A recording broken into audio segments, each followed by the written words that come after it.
Bonjour à tous, je vous Il y a présente. déjà un diagnostic là? Allez-y.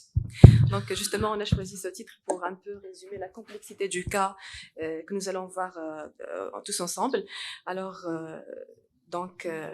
aux urgences, on reçoit une patiente de 55 ans, sans antécédents particuliers, à part 2 malaises qui ont survenu sur 1 an. Donc, elle a été admise en 2017 pour perte de connaissance. Donc, la sémiologie clinique telle qu'elle a été décrite par un témoin, c'était une respiration stertoreuse, suivie d'une mousse aux lèvres, perte de connaissance et convulsions. Donc, contexte qui a été associé à cette perte de connaissance est un syndrome fébrile post-vaccination anti-grippe. Donc, dans la semaine précédant la perte de connaissance. Donc, à son admission, donc l'examen clinique, la patiente était somnolente avec un GCS à 14, tension artérielle stable. L'examen neurologique était strictement normal et l'examen cardiovasculaire était aussi normal.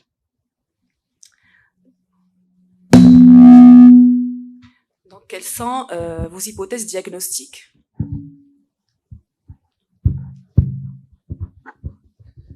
Est-ce que tu peux, s'il te plaît, juste remettre les diapos pour que les gens puissent revoir? Peut-être la première et la... On a une idée sur la durée?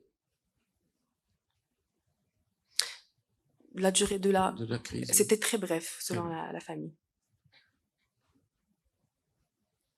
Quelques secondes. Soit vous proposez des... Tu veux qu'on propose des diagnostics? Oui. Syndromiques? Allez-y.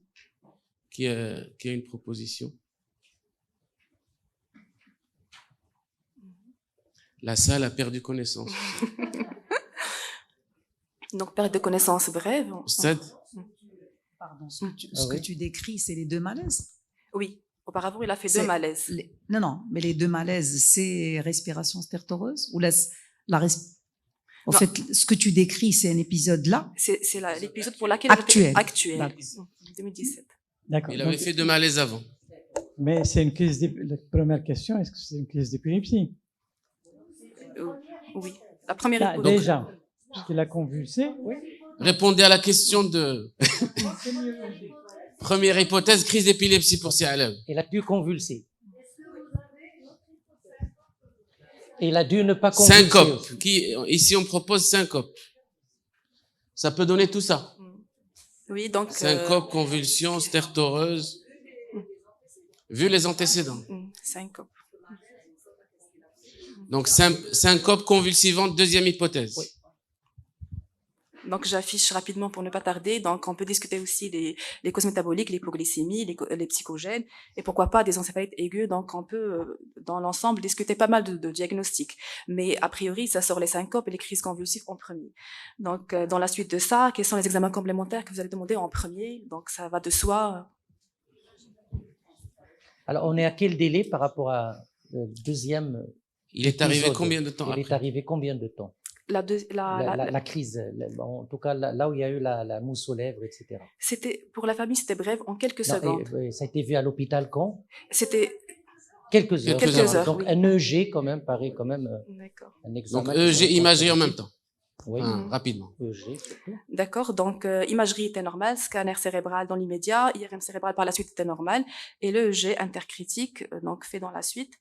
Donc, si vous voulez interpréter, qui était normal.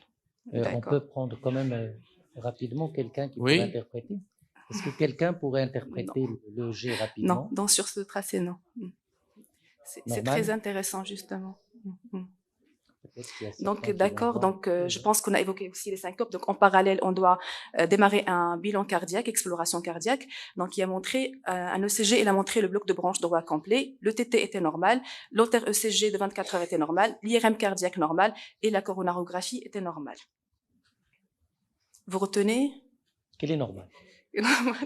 D'accord. Donc, un peu pour résumer, les explorations cardiaques étaient normales en dehors du bloc de branche droit complet. Pour les cardiologues, c'était un bloc de branche bénin, qu'on peut le voir chez pas mal de patients, mais peut être révélateur dans certains cas de troubles du rythme.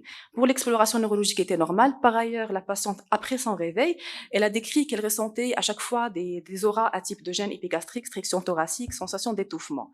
Donc là, en confrontant un peu les explorations et les données qu'on a, cette aura, c'était après chaque malaise, les anciens et les nouveaux.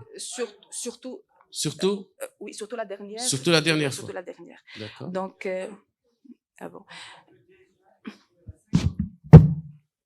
Oui. La syncope d'origine tellement. cardiaque. Mhm. Étant donné l'exploration. Pour l'exploration, ça n'élimine pas la syncope parce que quand même, on a un bloc de branche qui peut être très bénin, mais on ne sait pas. Une question ici? Et même les syncopes convulsivantes, la plupart des syncopes convulsivantes, c'est des malaises vagaux aussi. Donc, on a un ECG normal et un EEG normal et la clinique aide, les circonstances de survenue aident.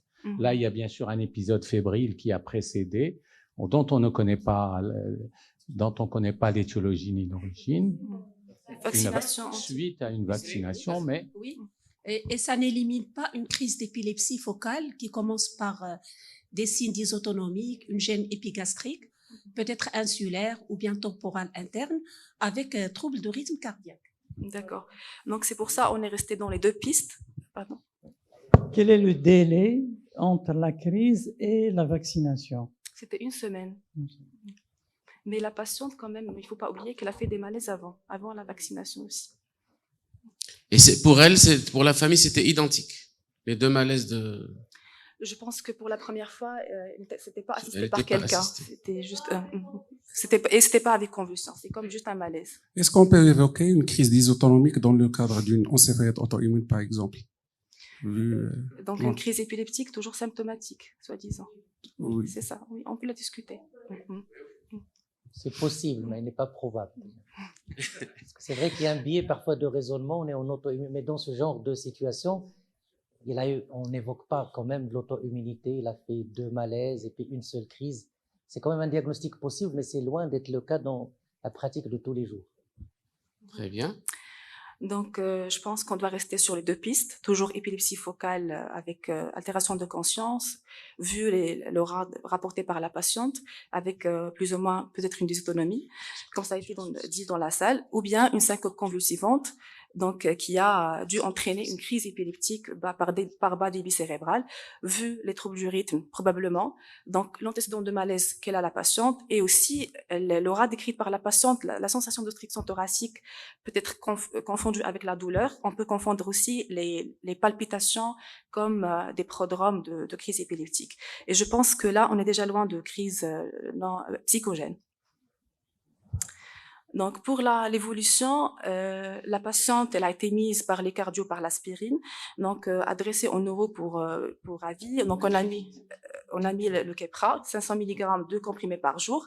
Et donc, la patiente, elle est restée stable pour les cardios parce que quand même, eux étaient pas sûrs par rapport à la syncope, l'origine cardiaque. Donc, par précaution. Mais l'attitude était un peu discutée. Pour enlever leur angoisse à eux. C'est des cardiologues. Très bien. Et donc, la patiente, elle est restée stable pendant 2 ans, entre 2017-2019, asymptomatique. Mais en 2019, la patiente a été réadmise aux urgences pour 2 crises tonico-cloniques. Et dans la suite de son hospitalisation pour les crises, elle a fait un arrêt cardio-respiratoire avec bradycardie marquée qui a été noté au scope. Alors là, quelle serait votre conduite à tenir et le diagnostic le plus probable? Donc, 2 crises tonico-cloniques certaines. Certaines. C'est typique.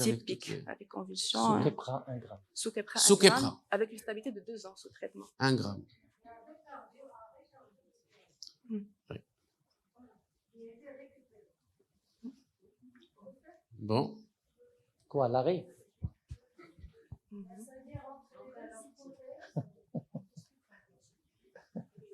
Donc l'arrêt cardio pendant la crise ou? Dans la suite. Après, dans la suite de la Dans crise. la Elle a suite été de la hospitalisée au service, elle a été scopée et dans la suite, elle a fait l'arrêt cardio qui a été récupéré. C'est-à-dire c'est un arrêt qui a été récupéré, ce n'est pas un arrêt sur une asystolie avec une amélioration. Donc il y avait une récupération. par... Très bien. Tu veux qu'on discute quoi? Juste la conduite à tenir par la suite. Est-ce que vous restez sur l'épilepsie? Vous poussez encore vers les explorations cardiaques? Là, on est plus... Oui. Alors, c'est par rapport à l'exploration EEG. C'est pas suffisant, c'est des EEG standards, même intercliniques. Est-ce qu'il faut pas aller plus loin? Il faut faire un EEG de sommeil, etc. Avant de dire D'accord. Un EG conventionnel. Ceci dit, bien sûr, même une syncope convulsivante, on peut avoir des anomalies. Juste une question pour comprendre. Donc, il a fait la crise et c'est là où il a fait l'arrêt cardiaque juste après la crise. Quelques heures après. À 4 heures du Quelques heures. matin, à 4 heures du matin, il a fait l'arrêt cardiaque. Il a été D'accord. hospitalisé le soir vers C'est-à-dire midi. pas un arrêt Pas au dans moment de la suite. crise. Non, pas dans la suite immédiate. D'accord. Je sais pas. cardiaque. Oui. Et que si crise épileptique il y a, elle est secondaire Secondaire à une pathologie cardiaque. Ou, C'est la même chose. oui. Mm. Est-ce qu'il y a d'autres avis ou peut-être les deux, une maladie qui expose aux deux, à l'épilepsie et type canalopathie, des choses comme ça pourrait exposer aux deux aussi. D'accord, donc on reste toujours sur le même raisonnement, cardiaque ou épilepsie. Donc on a encore insisté sur les cardiologues de refaire les examens encore une fois et d'explorer bien la piste du cœur. Donc on a réalisé un ECG qui a montré un bloc de branche droit complet avec un sus-décalage ST-V1, V2 avec une entrée négative. La troponine était très élevée quand même à 1909 picogrammes par ml. Le bilan biologique, il était normal. Et notamment la kaliémie, la natrémie. L'écho-cœur a montré une dyskinésie segmentaire probablement en rapport avec une myocardite, pardon. La coronarographie était normale et donc l'IRM cardiaque aussi avait une suspicion d'une inflammation myocardique probable. L'EEG a été fait aussi en post-critique, il était normal. L'EEG normal. Excusez-moi. Oui. Oui, est-ce que les anomalies ne sont pas secondaires à l'arrêt cardio-respiratoire qu'elle a fait? Voilà, les troponines élevées, même la dyskinésie et même les aspects à l'IRM en post-arrêt cardiaque, c'est un peu la... Oui, ça peut être le cas, mais en intégrant toujours les antécédents, le bloc de branche qu'elle avait avant l'arrêt cardio, peut-être qu'on reste sur la piste cardiaque aussi, donc toujours. Oui, c'est bien. Oui, ça peut être le cas. Élévation des troponines à la suite de l'arrêt cardio. Reste sur le micro. Si on dit sus-décalage de ST, c'est-à-dire que cette malade, c'est les signes d'un infarctus du myocarde, effectivement. Alors, pardon? Oui, oui. Après, justement, quel est le délai entre le CG et l'arrêt, justement? En tout cas, la même chose. Quel est le délai entre les troponines et l'arrêt? En pour tout cas, la coronaro est normale, ça aussi. Pour vous mettre dans la situation, même le CG répété à distance de l'arrêt, il y avait le bloc de juste décalage ST. Et l'antenne négative aussi. L'autre hypothèse, est-ce que les anomalies cardiaques ne seraient pas la conséquence de la crise dans le sens d'une myocardite de stress par décharge adrénergique? Oui, on peut la discuter. Très bien, on avance. Donc, voilà, le GT normal. Oui. Vas-y. Donc là, on va faire une intégration de tout ce qu'on a comme éléments cliniques et paracliniques. Donc, cliniquement, on a une syncope avec convulsion, contexte de fièvre. Il y avait des antécédents de malaise. Donc, elle a fait quand même un arrêt cardiaque récupéré, précédé par une bradycardie.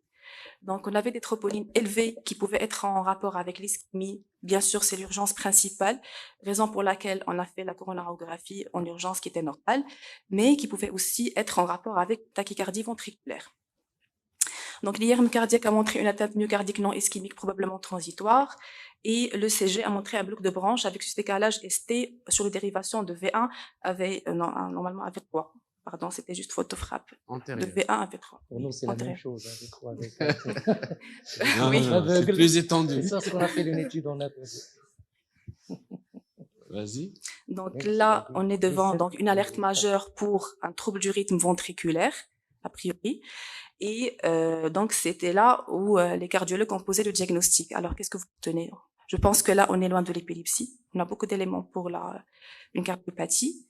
Donc, mais quel type? Canalopathie, quelque chose comme ça, non? Oui. Ouais, peut-être une canalopathie. Donc, justement, c'était le diagnostic, c'était une canalopathie syndrome de Brugada. Donc, le syndrome du Brugada, c'est voilà, c'est donc la patiente. Les cardiologues ont retenu le diagnostic syndrome du Brugada, trouble électrique du cœur, canalopathie.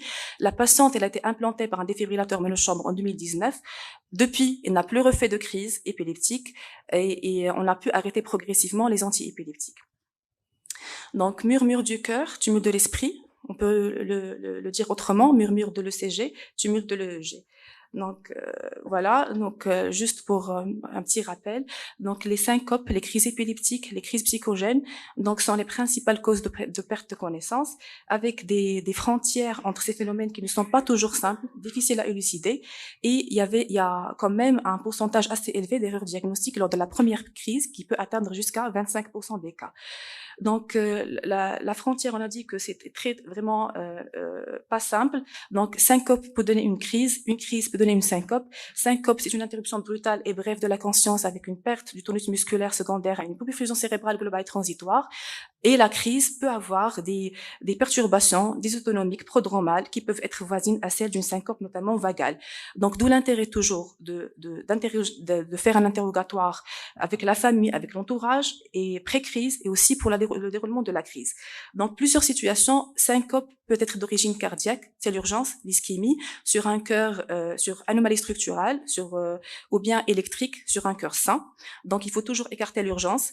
Il peut être réactionnel vasovagal, donc c'est un diagnostic d'élimination, et il peut être secondaire à l'épilepsie, ce qu'on appelle les syncopes ictales qui sont déclenchées par une crise épileptique.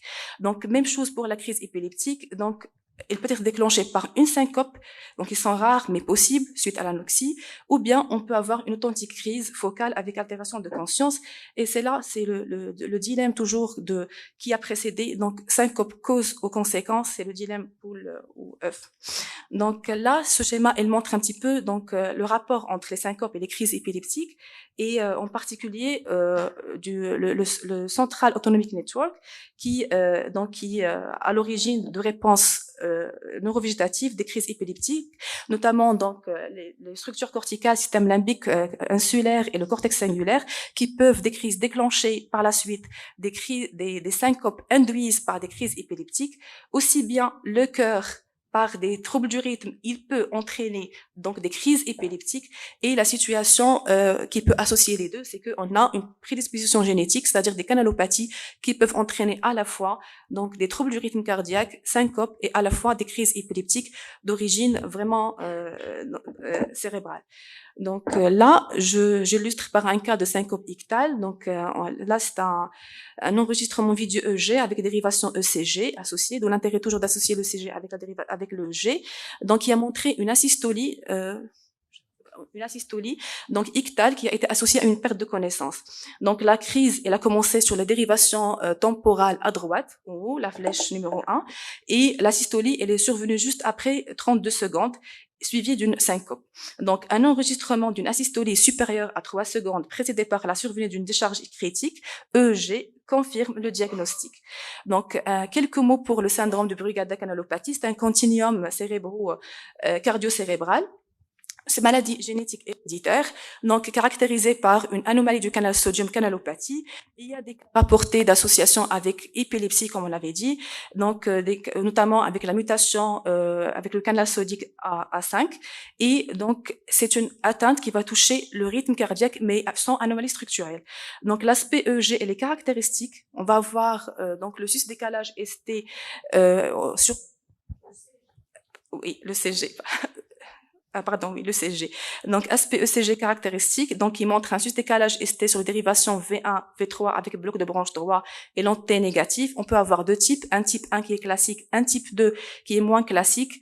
Et le risque majeur, c'est bien sûr les tachycardies ventriculaires, les fibrillations ventriculaires, les syncopes, l'arrêt cardio-respiratoire, comme ça a été le cas chez notre patiente. Et bien sûr, devant tout tableau de suspicion de troubles du rythme cardiaque, il faut faire une enquête familiale à la recherche de syncopes et de mort subite. Donc, il faut avant de terminer, quelques mots sur les canalopathies. Donc, il faut faire attention aux antiépileptiques introduits chez les patients, notamment les bloqueurs de canal sodique, lamotrigine. Il y a des cas rapportés donc d'épilepsie mise sous lamotrigine et qui ont induit par la suite un pattern de Brugada. Donc, en conclusion, voici un tableau qui résume un petit peu donc les caractéristiques sémiologiques entre syncope et crise épileptique. Donc, les facteurs déclenchants sont fréquents dans les syncopes, plus rares dans les crises épileptiques. Donc, les symptômes, les prodromes sont moins typiques pour les syncopes, alors que tout symptôme de syncope peut faire discuter une crise épileptique. La position, les syncopes souvent sont liées à des positions assises ou debout, moins avec une position allongée, alors que la crise, il peut survenir dans n'importe quelle position. Donc, la perte de connaissance, elle est généralement brutale. Elle peut être brutale dans les deux cas, mais généralement dans la syncope, elle est assez plus lente. Et on peut avoir une pâleur notée chez les patients avec syncope, alors qu'on peut avoir juste une cyanose péribuccale pour les crises. Chose qu'on n'avait pas avant, donc on disait que le patient, il a une déviation des yeux, donc perte d'urine, morsure de la langue, ça fait épilepsie. Mais non, on peut les voir aussi dans les syncopes, juste qu'avec quelques petites finesses, c'est-à-dire que dans les syncopes, c'est la morsure de la langue, elle est antérieure, alors qu'elle est latéralisée pour l'épilepsie. Les convulsions sont classiques, mais dans les syncopes, ils sont asynchrones, arythmiques, plus brèves, alors qu'ils sont généralisés et rythmiques donc pour les crises. Et la durée, elle est inférieure d'1 minute pour les syncopes, plus longue, peut allant jusqu'à 5 minutes pour les crises. Et le post-ictal, il est rapide, confusion plus prolongée pour les crises. Merci. Merci beaucoup.